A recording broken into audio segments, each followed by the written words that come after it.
Ethan Cross had learned three important things during his 8 months on Haven's Rest. Orbital station coffee tasted like recycled despair. The artificial gravity had a slight delay in Sector 7 that made his stomach flip every morning. And his roommate Lyara was possibly the quietest person in the entire galaxy. She moved through their cramped quarters like a whisper, worked the night shift in hydroponics, and their most extensive conversation to date had been about whether the temperature setting should be 21 or 22 degrees Celsius. They'd settled on 21.5 as a compromise, which pretty much summarized their entire relationship. The quarters were standard station issue, meaning 2 bedrooms barely large enough for a bed and a storage unit. One shared bathroom that had clearly been designed by someone who'd never actually used a bathroom, and a common area that could charitably be called cozy if you were feeling generous or claustrophobic if you were being honest. Ethan had the day shift maintaining the station's environmental systems. Lyara had nights in the agricultural section, and they developed a comfortable routine of barely seeing each other, which is why he didn't expect her to be home when he returned early on a Tuesday. His shift cut short by a supervisor who'd taken pity on him after a 14-hour marathon fixing a malfunctioning air recycler in Sector 3. Ethan was covered in sweat, his uniform stuck to his back, and his brain was operating on the kind of autopilot that comes from pure exhaustion. He registered that Lyara's door was open, which was unusual, but his door was also open, which meant she'd probably just left for her shift. The bathroom door was closed but not locked, which meant nothing because the lock had been broken for 2 months and maintenance kept promising to fix it next week. He opened the door. Time did something strange, stretching like heated plastic. The bathroom was full of steam, smelling faintly of something floral he couldn't identify. Lyara stood in the shower stall, and Ethan's exhausted brain took approximately 3 full seconds to process what he was seeing before the panic hit. She was turned slightly away, water running over skin that wasn't just skin.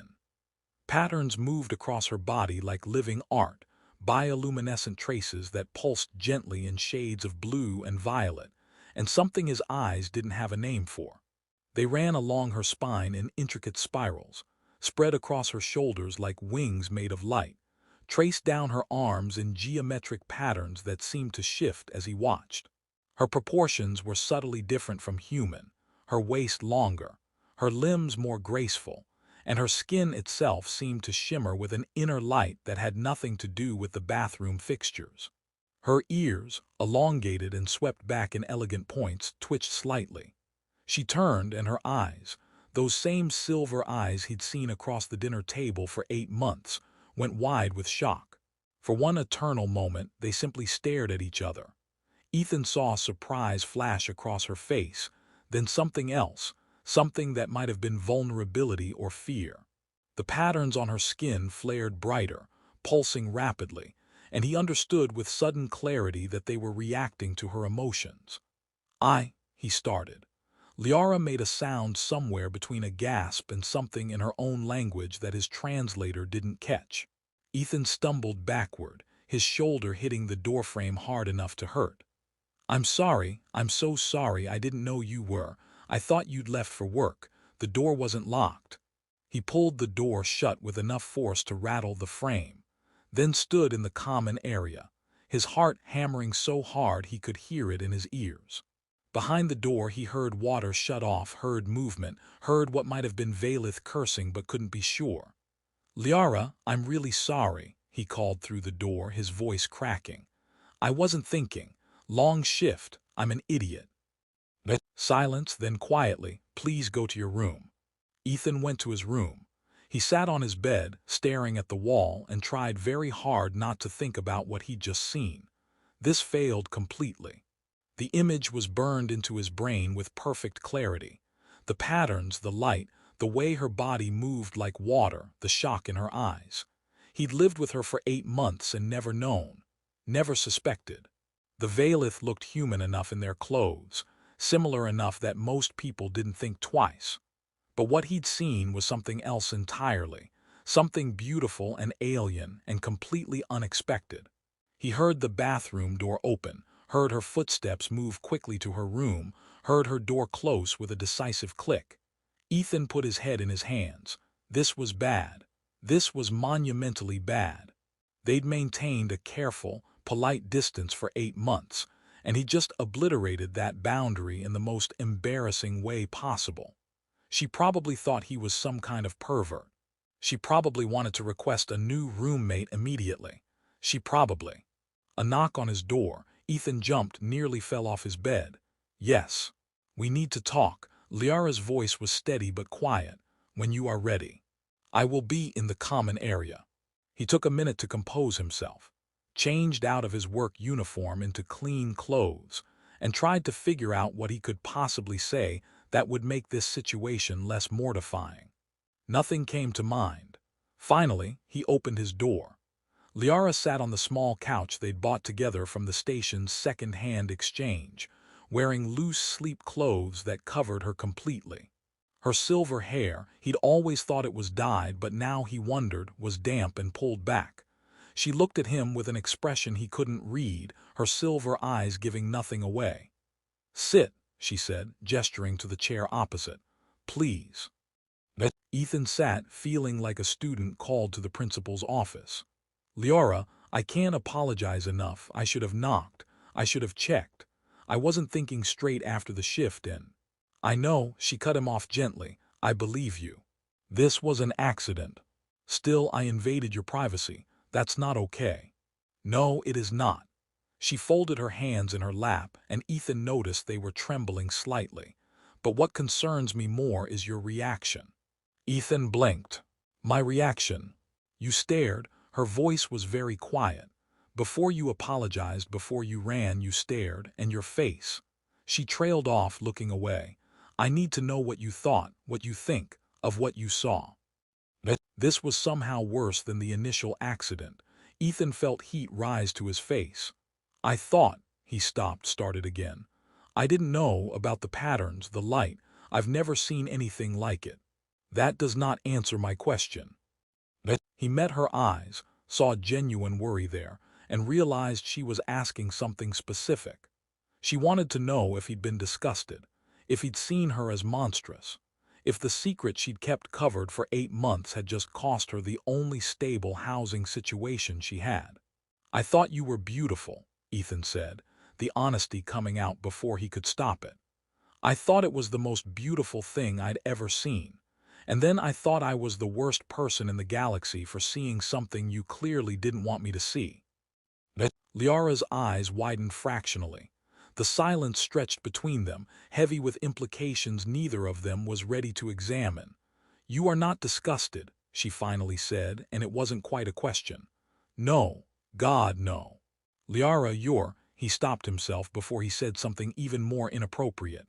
"No, not disgusted. The opposite of disgusted." She studied him for a long moment, and Ethan had the uncomfortable feeling she could see right through him. "This complicates things. I know, I'm sorry." "Stop apologizing." A hint of something that might have been amusement crossed her face. "You have said sorry approximately 7 times in the last 3 minutes. It is excessive, even by human standards." "Sorry," he caught himself. "Right, I'll stop. We cannot pretend this did not happen."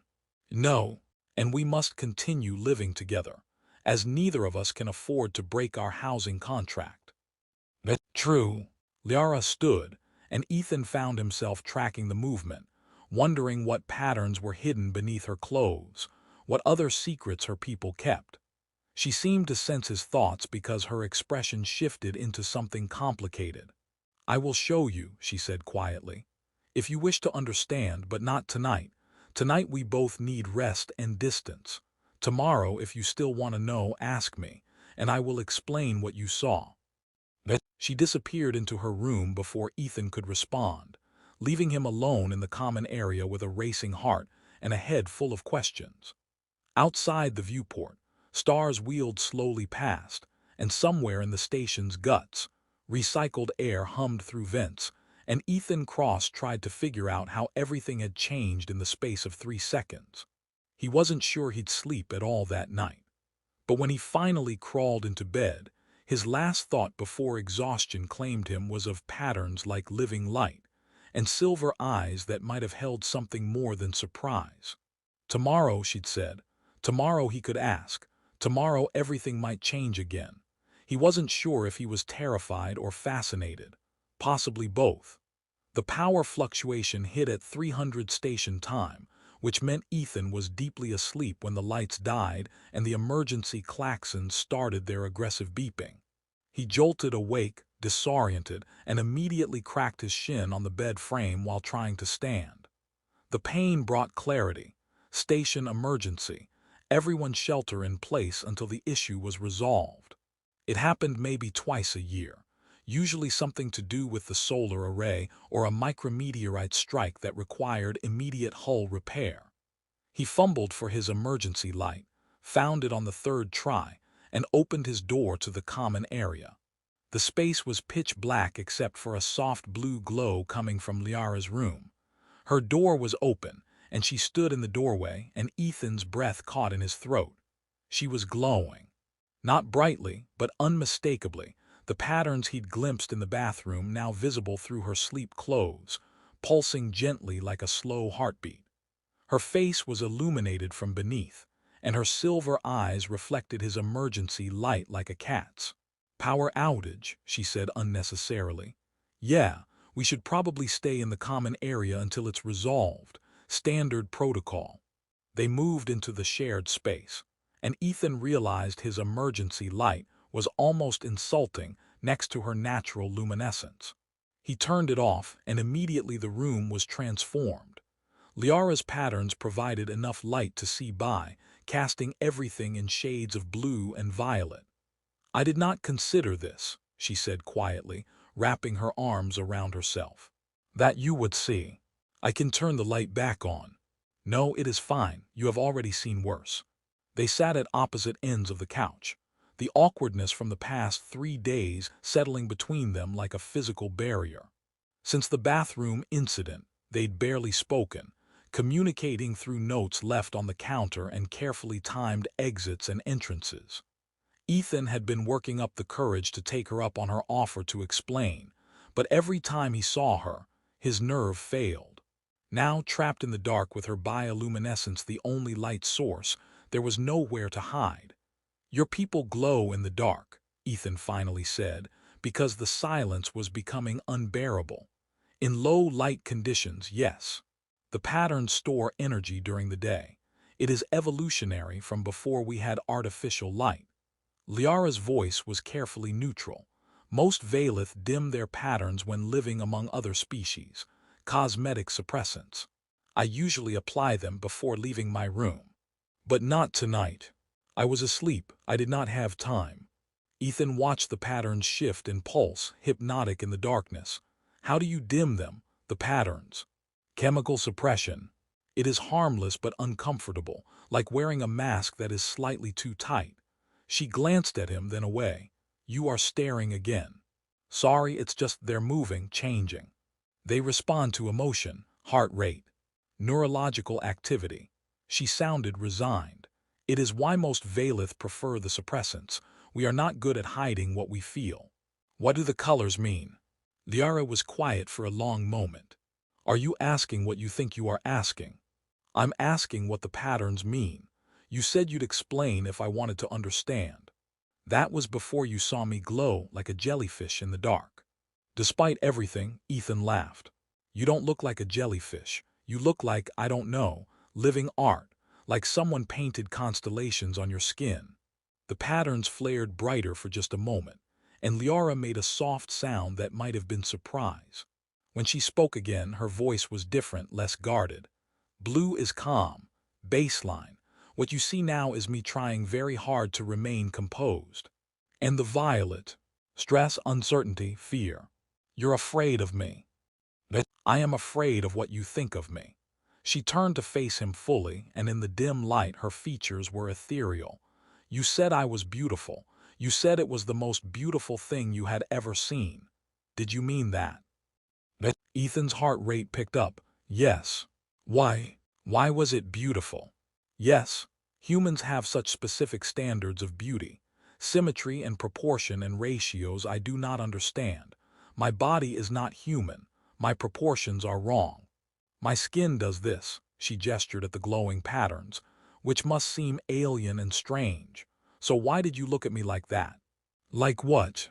Like I was something precious. Her voice cracked slightly. I saw your face before you ran.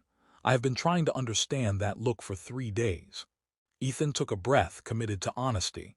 I didn't know bodies could do that.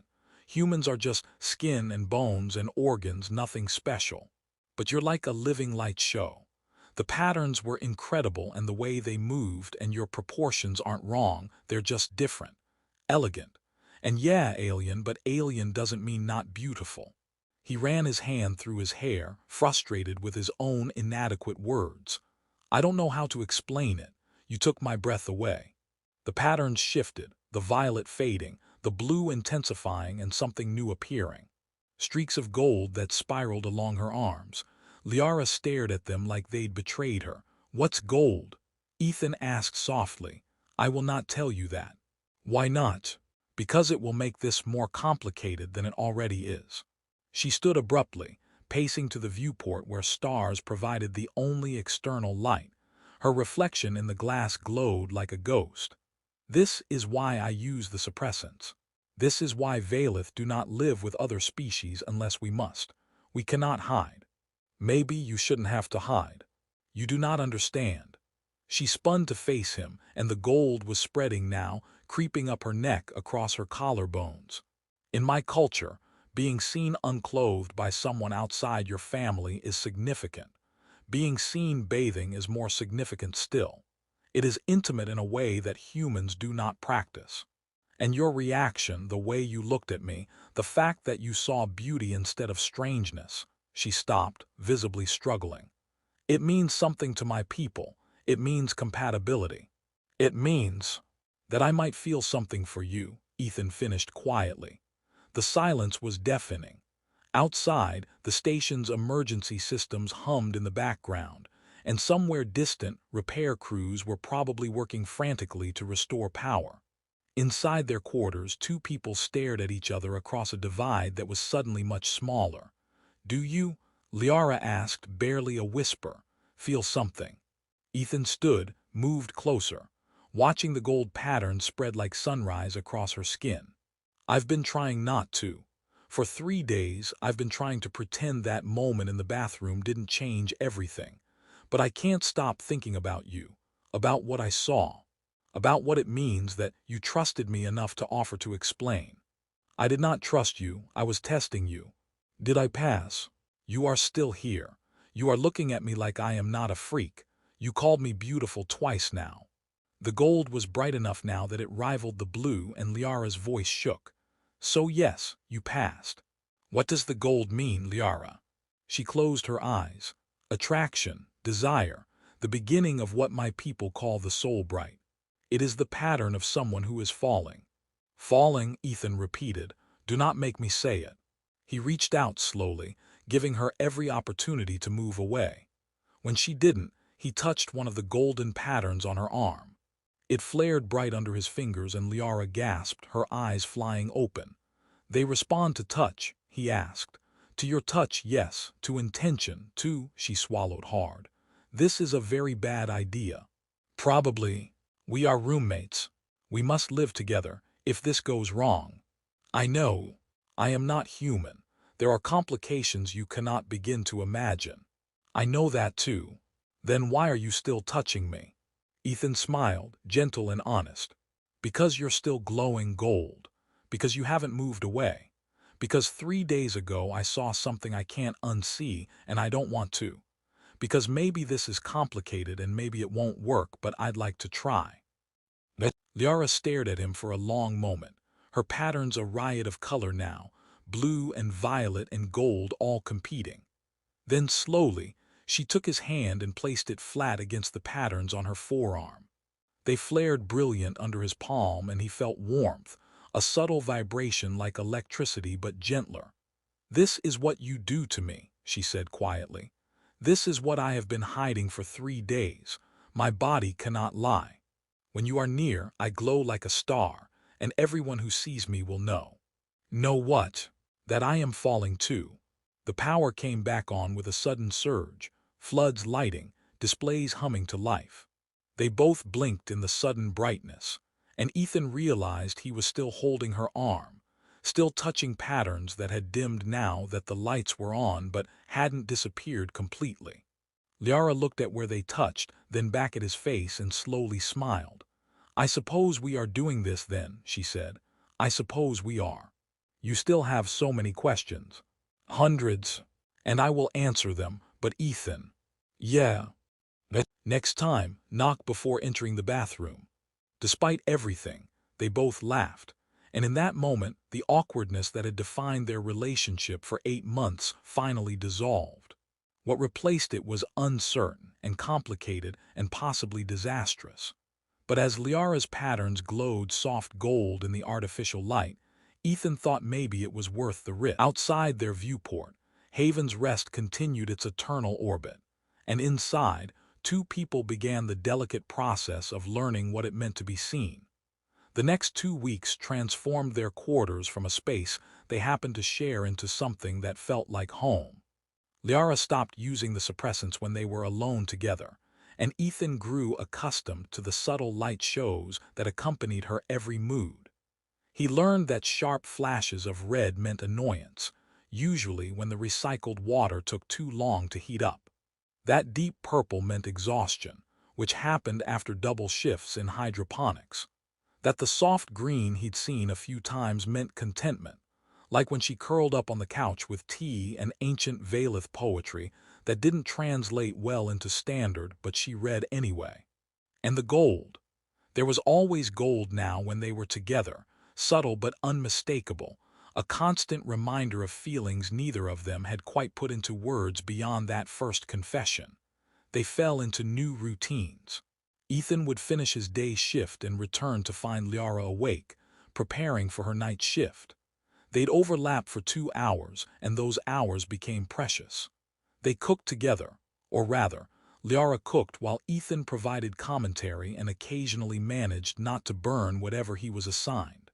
They watched old Earth films on the small screen, Lyara fascinated by human storytelling conventions. They talked about everything: his childhood in Chicago, her upbringing on Velschendris, why humans were obsessed with putting cheese on everything, why Valith found the concept of snow both beautiful and terrifying. One evening, Ethan was fixing a stuck drawer in the kitchen when Lyara emerged from her room wearing a loose tank top, her arms bare. The patterns on her skin were visible in the dim evening lighting, pulsing gently. She noticed him looking and smiled. You still stare, she said, but there was no accusation in it. Sorry, I'm still not used to it. Do you want to understand them better? She moved to the couch, curling up in a way that made the patterns on her arms more visible. You have been very patient, not asking too many questions, but I can see you wondering. Ethan abandoned the drawer and joined her, careful to leave space between them. I don't want to push. You are not pushing, I am offering. She gestured at her arm. The patterns are not random. They tell a story, if you know how to read them. A story. My life, my family, significant moments. She traced a spiral pattern on her shoulder. This is my mother's line. It appeared when I was born, a genetic inheritance. This one, she touched a geometric design on her bicep, appeared during my ascension ceremony when I reached adulthood. This, a starburst pattern on her forearm, is from my first heartbreak. They change, new ones appear. Throughout our lives, yes. Major events leave marks. Some Valith have very complex patterns. Mine are relatively simple. I am young by my people's standards. How young? 32 of your years. I will live perhaps 300 if I am fortunate. She looked at him, something complicated in her expression. You will not. This is one of the complications I mentioned. Ethan had considered this during the long hours of his shifts when his mind wandered. A human lifespan was a brief candle compared to Valith longevity, but he pushed the thought aside, focusing on the present. One problem at a time. Right now, I just want to know you. Lyara's patterns flared gold and she smiled. The patterns also respond to emotion in real time. You have seen this. But there are subtleties. The intensity indicates the strength of the feeling. The speed of the pulse indicates arousal, not sexual necessarily, but stimulation. Excitement, fear, anticipation. So right now, Ethan gestured at the gold that was spreading across her skin. Right now I am attracted to you and trying to maintain composure. The gold is bright but controlled. If I were, she stopped, looked away. If I were more affected, it would be brighter, faster. What affects you? That is a dangerous question. I'm curious. Curiosity killed the human. That's not the saying. It should be. But she turned back to him and her expression was vulnerable. Touch affects me. Intention, proximity. Your scent, which is very human and very distracting. The way you look at me like I am something precious. All of this affects me. Ethan's heart rate picked up. Can I ask you something? You may ask, I may not answer. That day in the bathroom, you said being seen bathing is significant in your culture. What exactly does it mean? Lyara was quiet for a long moment. It means trust, vulnerability. In Valith culture, we bathe in a meditative state. Our patterns are most active, most honest. We cannot hide what we feel. To allow someone to see you in that state is to let them see your soul, essentially. It is usually reserved for family or life partners. But I wasn't supposed to see. No, but you did. And your reaction, she took a breath. There is a belief among my people. If someone sees you in that vulnerable state and responds with reverence rather than lust or disgust, it indicates deep compatibility. Soul recognition. It is rare, even among my own people. You think we're soul compatible? Ethan asked softly. I think you saw me at my most vulnerable and called me beautiful. I think you have not once made me feel alien or strange. I think when you touch me, my patterns respond like they are coming home. She met his eyes. I think I am terrified of what that means. Can I touch you, the patterns? You have before. That was different, an accident. I'm asking permission now. Lyara extended her arm, and Ethan noticed her hand was trembling slightly. He took her arm gently, cradling it like something precious, and traced one of the spiraling patterns with his fingertip. It flared brilliant under his touch and Lyara's breath caught. Does it hurt? He asked immediately. No, it feels, she swallowed hard. It feels like connection, like you are touching more than just my skin. It is intimate in a way humans do not experience. He continued tracing the pattern, watching it pulse and brighten, watching other patterns on her shoulder and neck begin to glow in response. Is this okay? Yes, but Ethan. Yeah. If you keep doing that, the patterns will become brighter, more obvious, and I will not be able to hide what I am feeling. What are you feeling? Like I want you to keep touching me. Like I want to know what it feels like when you touch other patterns. Like I am falling faster than is wise or safe. The gold was brilliant now, racing across her skin like liquid light, and her pupils were dilated. Like I might be in trouble. Ethan moved closer, still holding her arm, watching the patterns dance under his fingers. Good trouble or bad trouble? I have not decided yet. He touched a pattern on her shoulder, and Lyara made a soft sound that went straight through him. The pattern flared so bright it left afterimages, and suddenly her hand was on his chest, feeling his heartbeat through his shirt. You are affected too, she said, her voice low. Your heart rate is elevated, your breathing is shallow, you want this. Yes, even knowing the complications, the differences, especially knowing them. Lyara, I don't want you despite being Valith. I want you because you're you, patterns and all. She leaned closer, her forehead almost touching his, her patterns illuminating both their faces in gold light. If we do this, there is no returning to what we were before, no pretending we are simply roommates. I know. My people will know. Your people will know. Everyone who sees my patterns when you are near will know. Let them know. You are very certain for a human who has known me only months. I'm certain that what I feel when I look at you is worth exploring. I'm certain that you glow like a star when I touch you, and I want to spend a very long time learning what makes each pattern bright. I'm certain that I haven't felt this way about anyone, human or otherwise, in my entire life. Liara's eyes searched his face, and whatever she found there made her decision.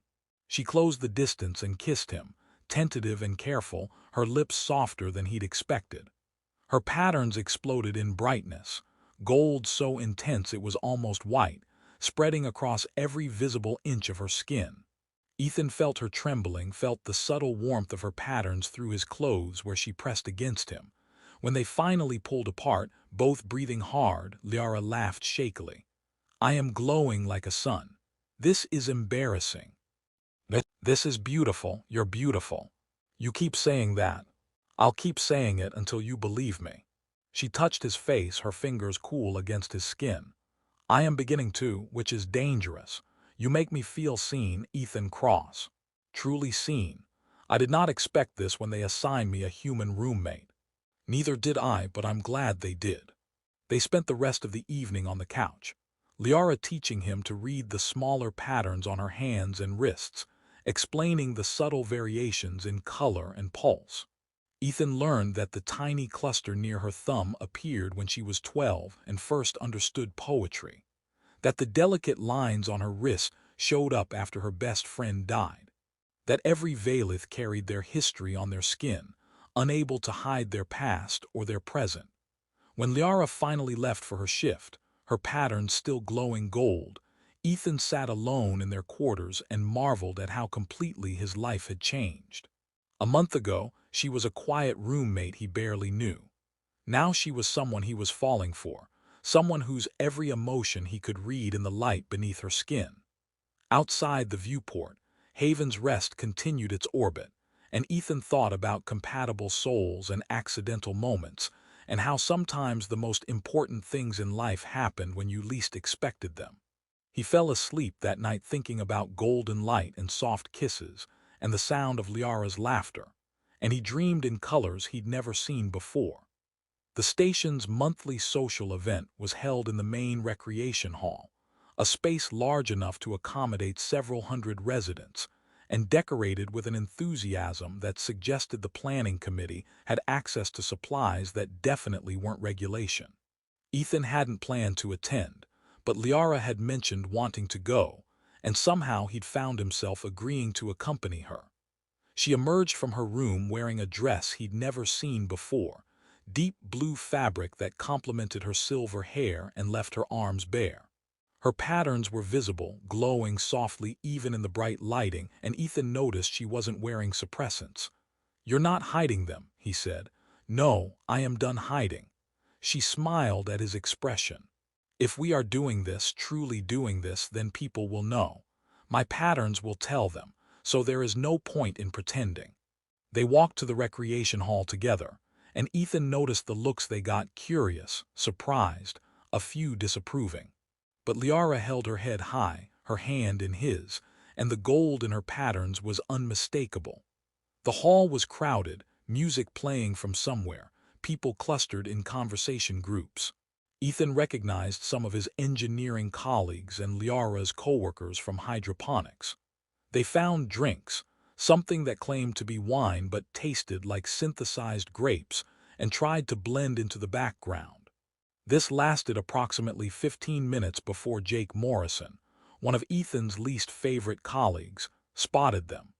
Jake was the kind of person who thought being loud made him interesting, and whose sense of humor existed somewhere between offensive and actively hostile. Cross, Jake shouted over the music, already drunk. Didn't know you were into aliens. Ethan felt Lyara stiffen beside him. Jake, good to see you too. That your roommate, the one who never talks. Jake squinted at Lyara, his gaze traveling down her body with an appreciation that made Ethan's jaw clench. Heard you Valith types are supposed to be wild. That true? That's inappropriate, Ethan said, his voice flat. What? I'm just curious. You're dating an alien man. That's gotta be weird, right?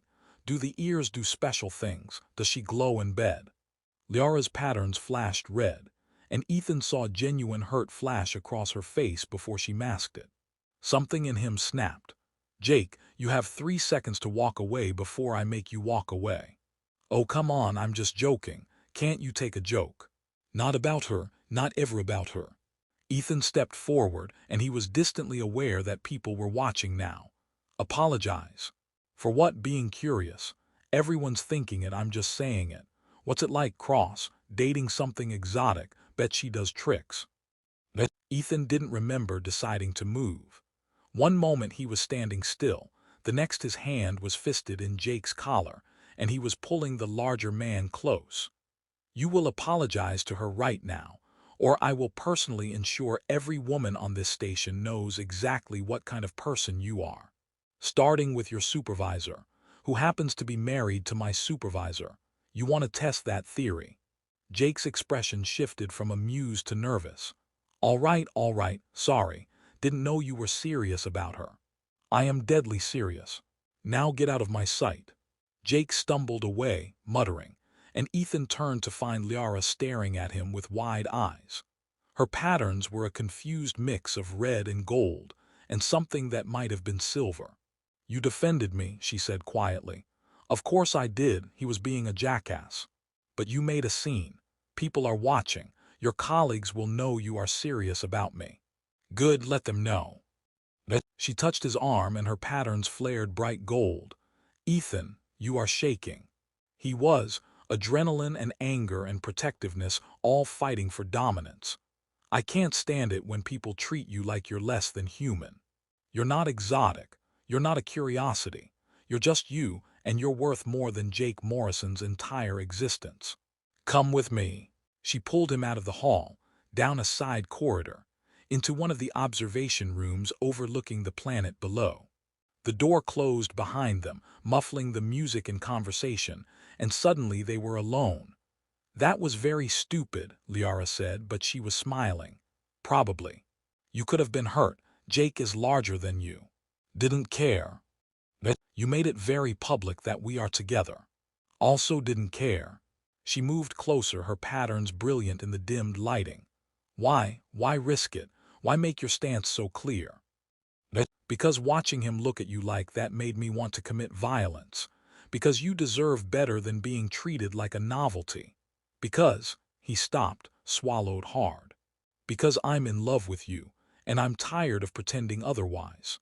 The words hung in the air between them. Ethan hadn't planned to say them, hadn't even fully acknowledged them to himself until this moment. But watching Lyara's face, seeing her patterns explode in gold so bright it was almost blinding, he knew it was true. You love me, she said, and her voice was shaking. Yes, I know it's fast. I know we're still figuring this out. But that moment in the bathroom when I saw you for the first time, really saw you, I think I started falling then. And every day since has just been falling further. Do you know what you are saying? What it means among my people to speak those words? I'm saying I want this, us. Whatever complications come with it. I'm saying I don't care that you're Valeth and I'm human. I'm saying that when I think about my future, you're in it, and I can't imagine it any other way.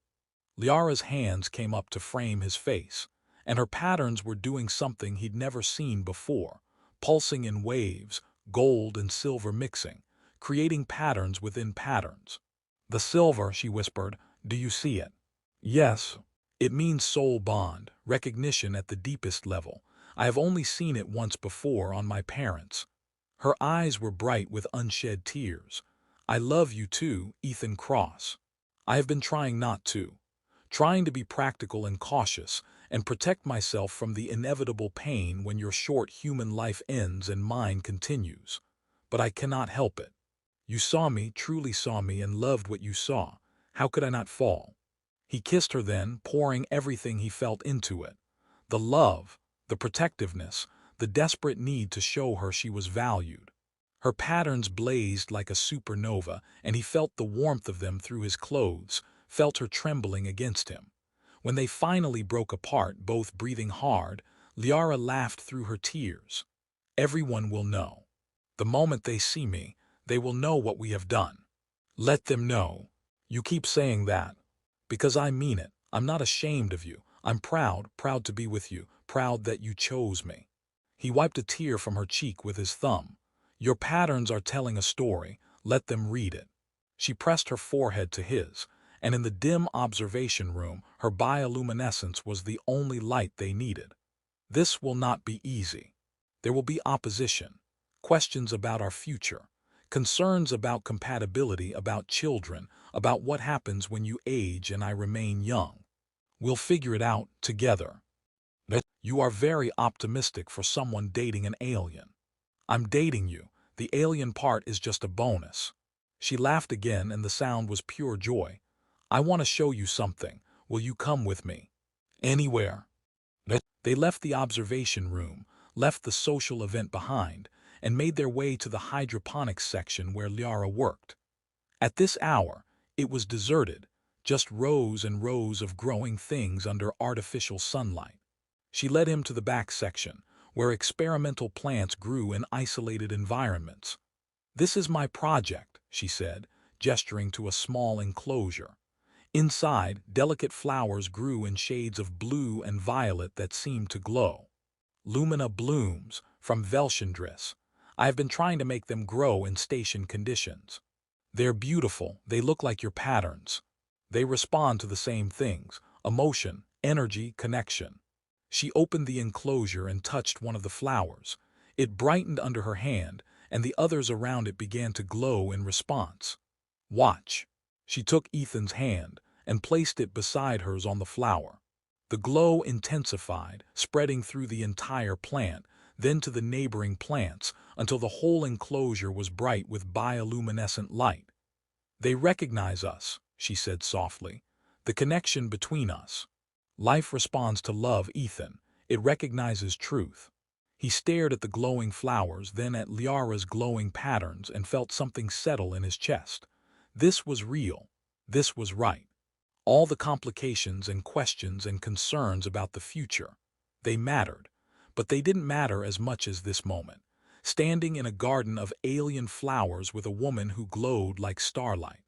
Move in with me, he said suddenly. I already live with you. No, I mean stop being my roommate, be my partner officially. Share my room, share everything. Lyara's patterns pulsed so bright he had to blink. Are you proposing cohabitation? I'm proposing we stop pretending we're anything other than what we are. I love you. You love me. Let's stop maintaining separate spaces and just be together. This is a very human way of thinking. Is that a no? It is a yes. She pulled him close and the flowers around them brightened in response to her joy. It is a yes to cohabitation and to love and to figuring out the future together. It is a yes to everything, Ethan Cross. They kissed surrounded by glowing flowers, and Ethan thought about accidental moments and bathroom doors, and how sometimes the most important things happen when you least expected them. He'd walked into that bathroom exhausted and thoughtless, and walked out changed forever.